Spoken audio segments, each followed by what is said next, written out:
আমার, নারীর পর্দার কথাটা এই কারণে বলতে হবে, আপনার বোন যদি বেপর্দা হয়, আপনার বিবি যদি বেপর্দা হয়, আপনার মহিলা সদস্য যদি বেপর্দা হয়, আপনার বিবি যদি বন্ধু বেগানা পুরুষের সাথে কথা বলে উদিলা হয়ে মানুষের সাথে দেখা করে, আপনি তাকে বারণ করলেন না, আপনার উপাধি হবে আপনি দায়ুস। পুরুষ দায়ুস কি?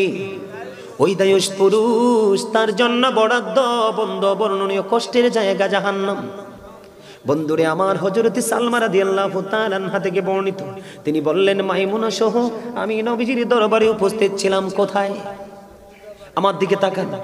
নবীজির দরবারে যখন আমি উপস্থিত হলাম, উপস্থিত হওয়ার পরে দেখলাম উম্মে মাকতুমের পুত্র আব্দুল্লাহ আসতেছে। এবার আমার নবী ডেকে ডেকে বললেন, তোমরা এখান থেকে আত্মগোপন করো। এবার আমরা বললাম, ইয়া রাসূলুল্লাহ, আব্দুল্লাহ তো অন্ধ। নবীজি বলেছেন আব্দুল্লাহ হয়তো অন্ধ, কিন্তু তোমরা তো অন্ধ না। দেখেন নারীদের পর্দাটা কত গুরুত্বপূর্ণ। আল্লাহ বলেছেন, তোমরা ওই জাহিলি যুগের নারীদের মতো তোমরা না বেগানা পুরুষদেরকে তোমাদের রূপ দেখাইও না, তোমরা তোমাদের ঘরে বাড়িতে অবস্থান করো। জোরে জোরে কন্যা সুবহানাল্লাহ। দেখেন নারীদের পর্দা কত গুরুত্বপূর্ণ। আপনার একটা নারী, একটা পুরুষ, অন্ধ পুরুষ হেঁটে যায় কি করে? বাড়ির আঙ্গিনায়, রাস্তায়, যেখানে থাকুক না কেন, আল্লাহর নবীর হাদিস অনুযায়ী আপনি কি করতে পারবেন না? অন্ধ পুরুষের দিকেও নজর দিতে পারবেন না। আল্লাহর হাবিব বলেছেন, যেখানে কোনো বেগানা নারী থাকে, তার মানে তার স্বামী বাড়িতে নাই। কি নাই? যেই নারীর স্বামী বাড়িতে নাই, তোমরা ওই নারীর সাথে দেখা করো না। কারণ যেখানে বেগানা একজন পুরুষ থাকে, বেগানা একজন নারী থাকে, এখানে থার্ড পারসন থাকে শয়তান, তখনই নারী পুরুষ ব্যভিচারে লিপ্ত হয়। ঠিক কিনা বলে? আমি আমার মা বোনদেরকে বলবো, যাদের স্বামী বিদেশে আছে অথবা বড় অফিসিয়াল জব করে, তুমি এক জেলায়, তোমার স্বামী আরেক জেলায়, স্বামী বাড়িতে না আসা পর্যন্ত তুমি সুন্দর পোশাক পরিধান করো না, তুমি ভালো করে সাজগোজ করো না, কারণ তোমার দিকে বেগানা পুরুষের দৃষ্টি যাবে। আল্লাহর হাবিবকে প্রশ্ন করা হলো, ইয়া রাসূলুল্লাহ, দেবর সম্পর্কে আপনি কি বলবেন? আমার নবী বললেন, একটা নারী তার দেবরের সাথে দেখা করার চাইতে তার মৃত্যু অনেক ভালো। জোরে জোরে বলেন না নাউজুবিল্লাহ। এখনকার অনেক স্বামী, অনেক বিবি আছে বন্ধু, দেবরের চেয়ে, স্বামীর চাইতে দেবরের সাথে প্রেম বেশি। আমার কথা বলেন ঠিক না বেঠি?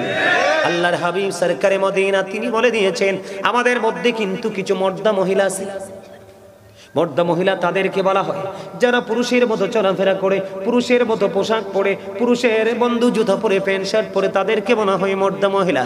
আল্লাহর হাবিব সরকারে মদিনা তিনি বন্ধু বলে দিয়েছেন, তিনি বলে দিয়েছেন মর্দা মহিলাদের জন্য জাহান্নাম বরাদ্দ, এর মধ্যে তাদের জন্য খাবার বরাদ্দ। কি বরাদ্দ? এই খাবারটার নাম হলো তিনাতুল খাবাল। এদিকে তাকান, খাবারটার নাম কি? তিনাতুল খাবাল। ইয়া রাসূলুল্লাহ, ইয়া হাবিবাল্লাহ, নবী গো, ও প্রাণের নবী, এই তিনাতুল খাবালটা কি গো নবী? আমার নবী বললেন, এই তিনাতুল খাবালটা হলো আরেকটা জাহান্নামীর নিংড়ানো রক্ত পুজ অথবা ঘাম। আওয়াজ তুলে বলেন না নাউজুবিল্লাহ। আমার কথা কি বুঝছেন? তার মানে দায়ুস যে মহিলাগুলো হয়েছে, তারা পর্দার বাইরে চলে গেছে, স্বামীর কথা অমান্য করেছে, কোরআন হাদিসের কথাকে অমান্য করে তারা দেদারসে চলছে। এখন অনেক মহিলা আছে না জিন্স প্যান্ট পরে? দেখেন, আমি আপনাদেরকে হাসার জন্য বলছি না, আমি কিন্তু আমার পুরো পরিবারের চাহিদা মিটাই, আমার পরিবারের পুরো শপিং কিন্তু আমি করি। কোনো মহিলা কিন্তু ঘর থেকে বের হয় না। আমার দিকে তাকান, আমি আপনাদেরকে বলি, দেখেন মার্কেটে গেলে দেখবেন আমরা পুরুষ যারা, তাদের একটা শার্ট, একটা প্যান্ট, একটা লুঙ্গি, একটা গেঞ্জি, একটা পাঞ্জাবি ছাড়ার কিচ্ছু নাই। পুরো মার্কেট জুড়ে নারীদের যে 3 piece, 2 piece, 1 piece, Jamdani sari, কাতান শাড়ি, কত ধরনের বেনারসি শাড়ি, দেখেন কত নির্লজ্জ, কত বেহায়া, কত অসভ্য। পুরুষের ছোট্ট ছোট্ট 4টা-5টা পোশাক, এত সুন্দর সুন্দর ডিজাইনেবল পোশাক থাকার পরেও তারা পুরুষের 2-4টা পোশাকের দিকে নজর দিয়েছে। ওই মহিলাগুলো হলো মর্দা মহিলা, তাদের জন্য ভয়ঙ্কর জাহান্নাম বরাদ্দ। দেখবেন মহিলাদের কত সুন্দর সুন্দর জুতা, দেখলে চোখ জুড়িয়ে যায়। কত সুন্দর সুন্দর পেন্সিল শু আছে না, হিল আছে না, কত ফ্ল্যাট আছে না, কত ডিজাইনেবল জুতো। এত সুন্দর জুতো থাকার পরেও দেখেন পুরুষের কেস নিয়ে টানাটানি। আল্লাহর হাবিব, এই সাবধান হও যুবক, তোমাদেরকে বলছি। আর আমরা পুরুষের মধ্যে কিছু সমস্যা আছে।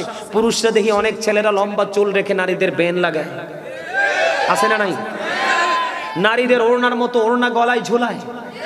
আমি তোমাদেরকে বলি, তুমি শুধু জুতা কি, একটা পুরুষ যদি নারীদের সিম্পল একটা জুতা ইউজ করে বা নারীদের ইউজ করার একটা নরমাল জিনিস ইউজ করে, অথবা একটা নারী যদি পুরুষের একজোড়া শু, একজোড়া স্যান্ডেল, একটা গেঞ্জি যদি পরে, আল্লাহ রাসূল বলেছেন উভয় জনকে আল্লাহ রাব্বুল আলামিন লানত দিয়েছেন, অভিশপ্ত জাহান্নামী। জোরে জোরে কোন নাউজুবিল্লাহ। নারী এবং পুরুষের মধ্যে জন্মগতভাবে যেমন ডিসটেন্স রয়েছে, ইসলামের বিধি বিধান মাসলা মাসাইলের ক্ষেত্রেও কিন্তু পার্থক্য রয়েছে, ঠিক পোশাকের ক্ষেত্রেও কিন্তু তাদের পার্থক্য রয়েছে। বন্ধুরে আমার, পুরুষের পর্দা হলো বন্ধু নাভি থেকে টাকনোর উপর পর্যন্ত, বন্দি শুনবেন। আর নারীদের পর্দা হলো মাথা থেকে পা পর্যন্ত। বিশেষ কারণে তিনি মুখমণ্ডল দেখাতে পারবে, যেমন হজে যাবে পেজের ছবি লাগবে পাসপোর্টের জন্য, হাতের তালুটা বিশেষ কারণে দেখাতে পারবে, অন্যথায় মাথা থেকে পা পর্যন্ত পুরো শরীর ঢেকে রাখা ফরজ। আমি আমার মধ্য বিজয়পুরের মা বোনদেরকে বলবো, গোটা পৃথিবীর আমার মা বোনদেরকে বলবো, আপনাদেরকে অসম্মান করে বলছি না, কোরআন হাদিস এবং বাস্তবতার দিকে তাকিয়ে আমি বলছি। আল্লাহর হাবিব সরকারে মদিনা তিনি বলেছেন, নারীরা হলো গোপনীয় জীব। কি জীব? নারীরা হলো গোপনীয় জীব। তারা যখন ঘর থেকে বের হয়ে আসে বন্ধু ওপেন হয়ে, তখন শয়তান তাদেরকে দেখা মাত্রই উকি ঝুঁকি দিতে থাকে, আর অন্য পুরুষদেরকে গায়েল করার জন্য শয়তান নারীকে রশি হিসাবে ব্যবহার করে। আওয়াজ দিয়ে বলুন না নাউজুবিল্লাহ। বন্ধুরে আমার, নারীরা দেখবেন পেন্সিল শু পরে, পায়ে বন্ধু ঠোঁটের মধ্যে লিপস্টিক দিয়ে, পায়ে আলতা দিয়ে, চুলগুলোকে আওলা ঝাওলা করে দেখবেন তারা শপিং মলে চলে যায় বন্ধু। শপিং মলে চলে যাওয়ার পরে তারা অন্য পুরুষের আকর্ষণের আওতায় আসে কিনা বন্ধু? মানুষ বলে নারীকে ধর্ষণ করেছে, কলেজ ক্যাম্পাসে ধর্ষণ করে ফেলে রেখেছে, 3 রাস্তার মোড়ে বন্ধু ধর্ষণ করেছে। আপনারা একটা নজির দেখাতে পারবেন না বন্ধু, পর্দা করে চলেছে এমন একটা নারী কোনোদিন বাংলাদেশের ইতিহাসে ধর্ষণ হয়েছে? হয়নি। কারণ তুমি যে ল্যাংটা হয়ে, তুমি উদিনা হয়ে, তোমার বডিকে দেখি তুমি চলাফেরা করছো। কেন বলে হুজুর ল্যাংটা শব্দটা তো খারাপ, এটা ইউজ করলেন কেন? এটা ইউজ করেছি আমি নয়, এটা আমার নবী ইউজ করেছেন। আমার নবী, আপনার নবী বলেছেন, যেই নারী পোশাক পরার পরেও তার মাথার চুল দেখা যায়, যেই নারী পোশাক পরার পরেও তার বডি দেখা যায়, যেই নারী পোশাক পরার পরেও তার অঙ্গ দেখা যায়, তোমরা ওই নারীকে কখনোই পোশাক পরিহিত নারী বলো না। ওই নারী হলো ল্যাংটা, ওই নারী হলো উলঙ্গিনী।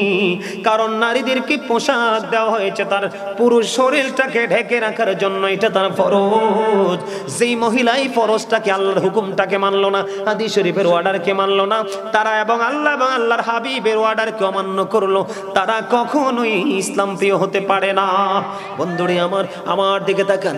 আমার নবী হাদিস শরীফের মধ্যে এসেছে, হযরতে আবু বকর সিদ্দিক রাদিয়াল্লাহু তাআলা আনহুর কন্যা হযরতে আসমা রাদিয়াল্লাহু তাআলা আনহা আমার নবীজির কাছে গেলেন, গিয়ে নবীজিকে সালাম দিলেন। সালাম দেওয়ার পরে আমার নবীজি তার দিকে দৃষ্টি দিলেন। দৃষ্টি দেওয়ার পরে দেখলেন তার মাথায় বন্ধু পাতে গড়ে পর্দাশীল মেয়ে তৈরি করেন। তখন নামাজি বউ খুঁজতে হবে না, মেয়েকে পাঠিয়ে দিলেন শপিং মলে।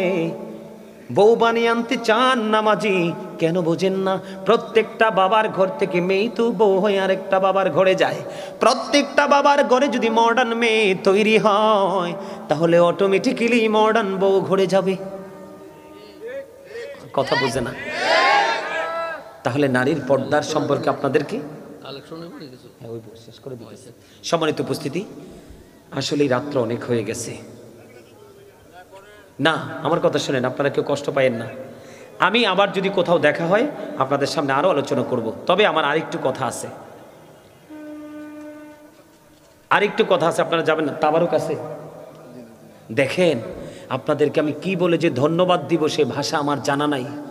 তাবারুক ছাড়াই এত মানুষ, আর তাবারুক থাকলে আমার মনে হয় 3 গুণ হইতো মানুষ। আসলে আপনারা আসলেই ইসলাম প্রিয়, এতে কোনো সন্দেহ আমি আপনাদেরকে খুশি করার জন্য বলছি না। আলহামদুলিল্লাহ। না না না না না, দাঁড়ান, কথা বলবেন এতক্ষণ অত্যন্ত চমৎকার ভাবে আপনার আলোচনা শুনছেন। আমার দিকে তাকান, আমি শেষ করতেছি, এদিকে তাকান। আমি আপনাদেরকে কি বলি, সম্মানিত উপস্থিতি, আমি আপনাদেরকে কি বলি শোনেন। কেন বললাম আপনাদেরকে এই কথাগুলো? কারণ আমাদেরকে একদিন যেতে হবে, এটা কিন্তু বাধ্যতামূলক। এই যাওয়া থেকে বাঁচার কোনো উপায় আছে? অল মেন উইল ডাই, সকল মানুষকে মরতে। একটা কোরআনের আয়াত আছে, কুল্লু নাফসিন যায়িকাতুল মাউত, ঠিক না? সম্মানিত উপস্থিতি, আমার দিকে তাকান। আল্লাহ বলেছেন ইন্না বাতশা রাব্বিকা লাশাদীদ। আল্লাহ বলেছেন the seizing of Allah is difficult. আল্লাহর ধর, আল্লাহর পাকড়াও বড় শক্ত, বড় কঠিন। তার মানে আল্লাহ বান্দাকে খুব শক্তভাবে ধরবে। আল্লাহ বলেছেন ইন্নাল্লাহা সারিউল হিসাব, Allah is quick to take account. আল্লাহ হিসাব গ্রহণে অত্যন্ত তৎপর। আল্লাহ আপনাকে আমাকে ধরবে খুব শক্তভাবে, হিসাবও নেবে খুব শক্তভাবে। আমার দিকে তাকান। কিন্তু এখানে তো বন্ধু বান্ধব আত্মীয় স্বজনের কোনো অভাব হয় না, কিন্তু ওপারে তো এরকম কিছু থাকবে না। ওপারে তো এমন কোনো সিস্টেম থাকবে না। সবচেয়ে বড় ভয়ঙ্কর, এদিকে তাকান, অসুস্থ হলে ডাক্তার আছে, অভাবে পড়লে বড়লোক আত্মীয় স্বজন আছে, আছে না? আপনি যখন কোনো বিপদে পড়েন তখন কিন্তু আপনাকে হেল্প করার জন্য কত প্রিয় মানুষ এসে দাঁড়িয়ে যায় না? কিন্তু ওপারে যদি বিপদে পড়েন কি হবে দেখেন না, কতটা ভয়ঙ্কর হবে ওপারটা। আল্লাহ কি বলে দেখেন না, আমার দিকে তাকান। আল্লাহ বলেছেন লা ইয়ামুতু, আল্লাহ বলেছেন লা ইয়ামুতু, people will not die that day. সেদিন মানুষ মরতে পারবে না। আল্লাহ বলেছেন ফিহা ওয়ালা ইয়াহইয়া, people will not be able to live that day. সেদিন মানুষ বাঁচতেও পারবে না। আল্লাহ বলেছেন ওমা হুম আনহাবি গায়িবিন, people will not be able to escape that day. সেদিন মানুষ সেখান থেকে পালাতেও পারবে না। মানুষ বাঁচতেও পারবে না, মরতেও পারবে না, পালাতেও পারবে না। সম্মানিত উপস্থিতি, আমি আপনাদেরকে হাত জোর করে অনুরোধ করব, আপনারা 5 ওয়াক্ত নামাজ পড়বেন, হালাল পথে রোজগার করবেন। সম্মানিত উপস্থিতি, আপনারা কি আমার একটা কথা রাখবেন নাকি আমাকে ছেড়ে চলে যাবেন? আমি আপনাদের সবাইকে নিয়ে একটু সময়ের মধ্যে, অল্প সময়ের মধ্যে শেষ করব, দোয়া করে যেতে চাই। তার আগে আপনাদের কাছে আমি একটু সাহায্যের হাত বাড়াবো। আমি আপনাদেরকে একটু সাহায্যের হাত বাড়াবো। আমার দিকে তাকান, এইদিকে তাকান। সবার চিন্তা ভাবনা একরকম না, আমার দিকে তাকান। আমি আপনাদেরকে কি বলি, সাহায্যের হাতটা এই জন্য বাড়াবো মাদ্রাসাটার জন্য। আমি বলি, আমি বিশ্বাস করি আপনারা 100% ইমানদার, 100% আল্লাহ রাসূল প্রেমিক। আমার দিকে তাকান। আল্লাহ বলেছেন আল্লাযীনা ইউমিনুনা বিল গায়বি ওয়া ইউকিমুনাস সালাতা ওয়া মিম্মা রাযাকনাহুম ইউনফিকুন। আল্লাহ বলেছেন সাবধানী ওরাই যারা অদৃশ্যে বিশ্বাস করে, তার মানে গায়েবকে বিশ্বাস করে এবং সালাত কায়েম করে, নিজে নামাজ পড়ে অন্যকে নামাজ পড়ার জন্য ডাকে। তারপরে বলেছেন অমিম্মা রাযাকনাহুম ইউনফিকুন। আল্লাহ বলেছেন আল্লাহ যে দৌলত দিয়েছে তা থেকে তার আল্লাহর সন্তুষ্টির জন্য খরচ করে। আচ্ছা, এই মাদ্রাসাতে কোরআনে হাফেজ হবে, কোরআন হাদিসের গান শিখাবে, নবীর প্রেম শিখাবে, ইসলামে আদর্শবান স্টুডেন্ট তৈরি করে পাঠাবে। ওই মাদ্রাসাটা পরিচালনার জন্য একটু আপনাদেরকে যার যার জায়গা থেকে একটু সাহায্য করতে হবে। 10টা মিনিট মাত্র, 10টা মিনিট। আমি আপনাদেরকে অ্যামাউন্ট দিব না, যার তৌফিক যতটুকু, 1 টাকা, 5 টাকা, 10 টাকা, 20 টাকা, 100 টাকা, 500 টাকা, 1000 টাকা, যে যা পারেন। মারহাবা মারহাবা। Close your camera. এই টাকাটা তোরা দাঁড়া, এদিকে এদিকে, এই সাকিব দেস না। আপনার নাম কি? আপনি দাঁড়ান, আপনার কাছে লোক যাবে, আপনাদের কাছে লোক যাবে, উঠবেন না। আপনার নাম কি? আল্লাহ গো, আমার এক ভাই এবাদুল হক নবীর ঘর মাদ্রাসার জন্য উনি নগদ দিয়ে দিলেন 1000 টাকা। মারহাবা। আল্লাহ কবুল করো, মঞ্জুর করো। দানের খবর সোনার মদিনায় পৌঁছে দাও। এই দানের উসিলায় জীবনের গুনাহগুলি মাফ করে দাও। হায়াতের মধ্যে তুমি বরকত দিয়ে দাও। কবরবাসীর কবর আযাব কিয়ামত পর্যন্ত বন্ধ করে দাও। আমিন।